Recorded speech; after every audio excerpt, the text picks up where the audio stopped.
guys! This week, we'd like to give a big BKFK shout-out to some of our wonderful Patreon supporters, Ashley Rose, Whit, and Annabelle from Greenbrae, California.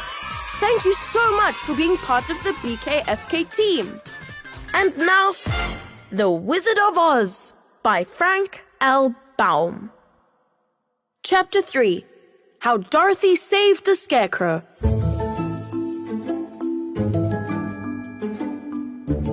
When Dorothy was left alone, she began to feel hungry. So she went to the cupboard and cut herself some bread, which she spread with butter. She gave some to Toto, and taking a pail from the shelf, she carried it down to the little brook and filled it with clear, sparkling water. Toto ran over to the trees and began to bark at the birds sitting there. Dorothy went to get him and saw such delicious fruit hanging from the branches that she gathered some of it, finding it just what she wanted to help out her breakfast. Then she went back to the house, and having helped herself and Toto to a good drink of the cool, clear water, she set about making ready for the journey to the City of Emeralds. Dorothy had only one other dress, but that happened to be clean and was hanging on a peg beside her bed. It was gingham, with checks of white and blue, and although the blue was somewhat faded with many washings, it was still a pretty frock. The girl washed herself carefully, dressed herself in the clean gingham, and tied her pink sunbonnet on her head. She took a little basket and filled it with some bread from the cupboard, laying a white cloth over the top. Then she looked down at her feet and noticed how old and worn her shoes were. They will surely never do for a long journey, Toto. Toto looked up into her face with his black little eyes and wagged his tail to show he knew what she meant. At that moment, Dorothy saw lying on the table the silver shoes that had belonged to the Witch of the East. I wonder if they will fit me, she said to Toto. They would be just the thing to take a long walk in, for they would not wear out. She took off her old leather shoes and tried on the silver ones, which fitted her as well as if they had been made for her. Finally, she picked up her basket. Come along, Toto. We will go to the Emerald City and ask the Great Oz how to get back to Kansas again. She closed the door, locked it, and put the key carefully into the pocket of her dress. And so, with Toto trotting along soberly behind her, she started on her journey. There were several roads nearby, but it did not take her long to find the one paved with yellow bricks. Within a short time, she was walking briskly toward the Emerald City, her silver shoes tinkling merrily on the hard, yellow roadbed. The sun shone bright and the birds sang sweetly. And Dorothy did not feel nearly so bad as you might think a little girl would, who had been suddenly whisked away from her own country and set down in the midst of a strange land. She was surprised as they walked along to see how pretty the country was about her. There were neat fences at the sides of the road, painted a dainty blue color, and beyond them were fields of grain and vegetables in abundance. Evidently, the Munchkins were good farmers and able to raise large crops. Once in a while, she would pass a house, and the people came out to look at her and bow low as she went by, for everyone knew that she had been the means of destroying the wicked witch and setting them free from bondage. The houses of the Munchkins were odd-looking dwellings, for each was round with a big dome for a roof. All were painted blue, for in this country of the East, blue was the favorite color. Toward evening, when Dorothy was tired with her long walk and began to wonder where she should pass the night, she came to a house rather larger than the rest. On the green lawn before it, many men and women were dancing. 5 little fiddlers played as loudly as possible, and the people were laughing and singing. While a big table nearby was loaded with delicious fruits and nuts, pies and cakes, and many other good things to eat. The people greeted Dorothy kindly and invited her to supper and to pass the night with them. For this was the home of one of the richest munchkins in the land, and his friends were gathered with him to celebrate their freedom from the bondage of the Wicked Witch. Dorothy ate a hearty supper and was waited upon by the rich munchkin himself, whose name was Buck. Then she sat upon a settee and watched the people dance.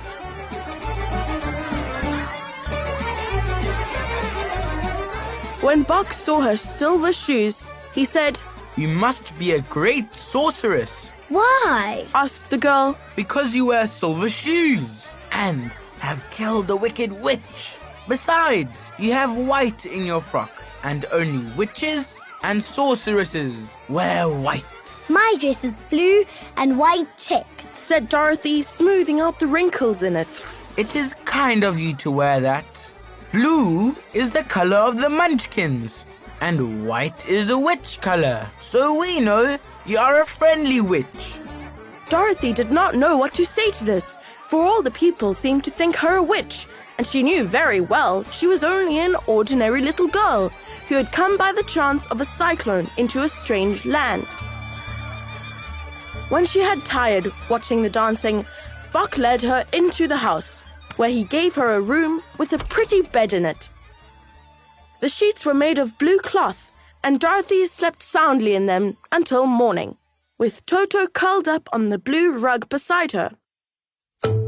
She ate a hearty breakfast and watched a wee munchkin baby who played with Toto and pulled his tail and crowed and laughed in a way that greatly amused Dorothy.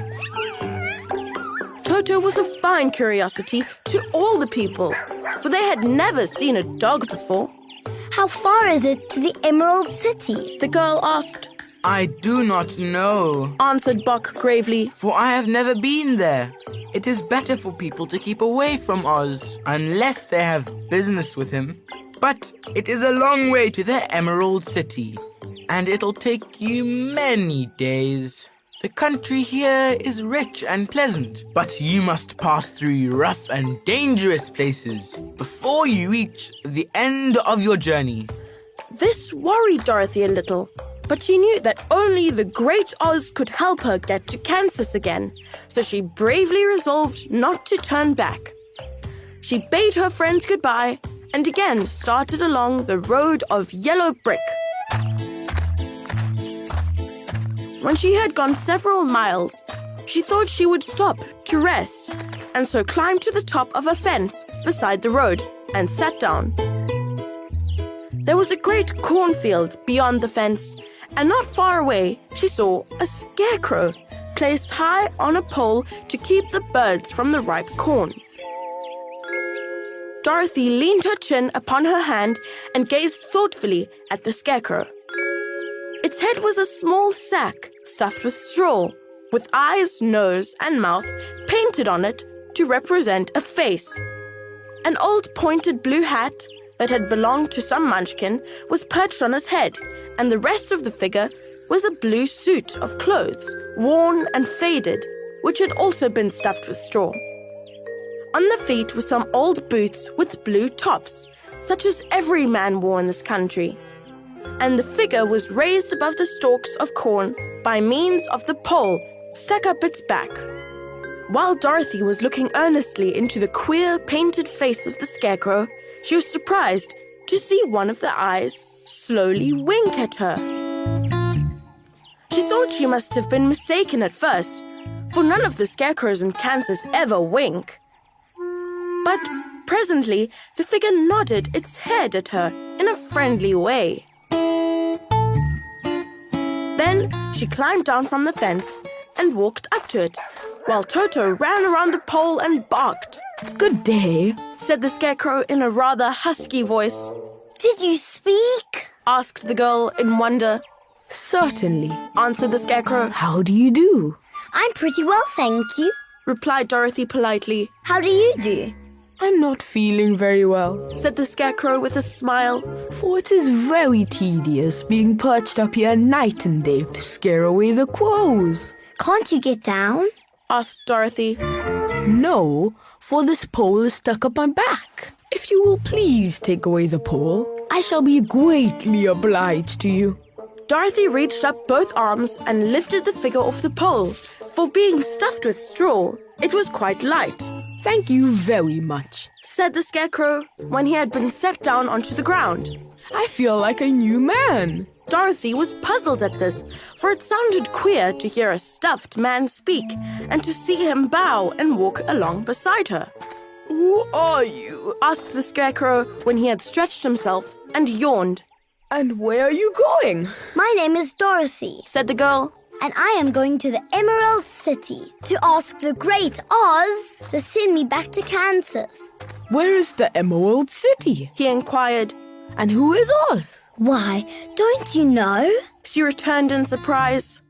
No, indeed. I don't know anything. He answered sadly. You see, I am stuffed, so I have no brains at all. Oh, I'm awfully sorry for you. Do you think, if I go to the Emerald City with you, that Oz would give me some brains? I cannot tell. But you may come with me if you like. If Oz will not give you any brains, you'll be no worse off than you are now. That is true, Said the Scarecrow. You see, He continued confidentially. I don't mind my legs and arms and body being stuffed because I cannot get hurt. If anyone treads on my toes or sticks a pin into me, it doesn't matter, for I can't feel it. But I don't want people to call me a fool, and if my head stays stuffed with straw instead of brains, as yours is, how am I ever to know anything? I understand how you feel. Said the little girl, who was truly sorry for him. If you will come with me, I'll ask Oz to do all he can for you. Thank you. He answered gratefully. They walked back to the road. Dorothy helped him over the fence, and they started along the path of yellow brick for the Emerald City. Toto did not like this addition to the party at first. He smelled around the stuffed man as if he suspected there might be a nest of rats in the straw, and he often growled in an unfriendly way at the Scarecrow. Don't mind Toto. Said Dorothy to her new friend. He never bites. Oh, I'm not afraid, Replied the Scarecrow. He can't hurt the straw. Do let me carry that basket for you. I shall not mind it, for I can't get tired. I'll tell you a secret. He continued as he walked along. There's only one thing in the world I'm afraid of. What is that? Asked Dorothy. The Munchkin farmer who made you? No, Answered the Scarecrow. it's a lighted match.